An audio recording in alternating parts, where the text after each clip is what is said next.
Mastering Nonfiction. Unlocking the Table of Contents. Hello everyone, welcome back to our channel. Today, we'll be focusing on an important element of nonfiction texts, the table of contents.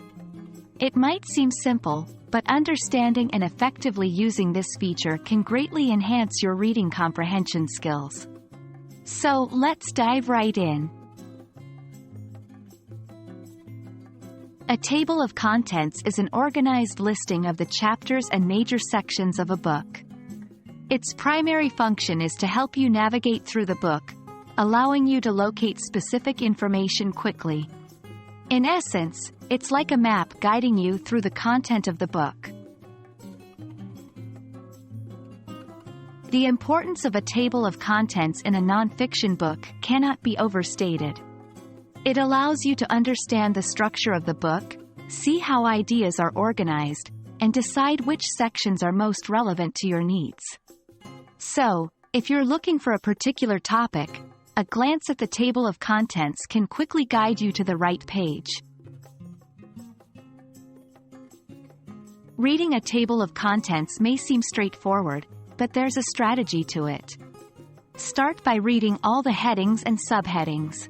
This will give you a clear picture of the book's structure and the flow of ideas. Then, use the page numbers to find the relevant sections in the book. Remember, the table of contents is there to save you time and to help you focus on what you're most interested in.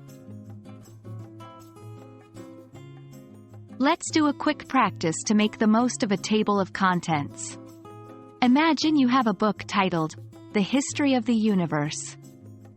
Its table of contents lists chapters like The Big Bang, Formation of Galaxies, Life on Earth, and Exploring Outer Space. If you want to learn about how life began on Earth, you would look for the chapter, Life on Earth, in the table of contents and note the page number. You'd then turn to that page in the book. Simple, right? Practice this strategy with different books to become more comfortable with it. Well, that's all for today, folks. I hope this video has helped you understand the importance of a table of contents in nonfiction reading and how to use it to your advantage. Remember, a table of contents is not just a list. It's a map guiding you through the knowledge the book has to offer. Practice navigating this map, and you'll find your reading comprehension skills improving in no time. Until our next video, keep reading and keep learning.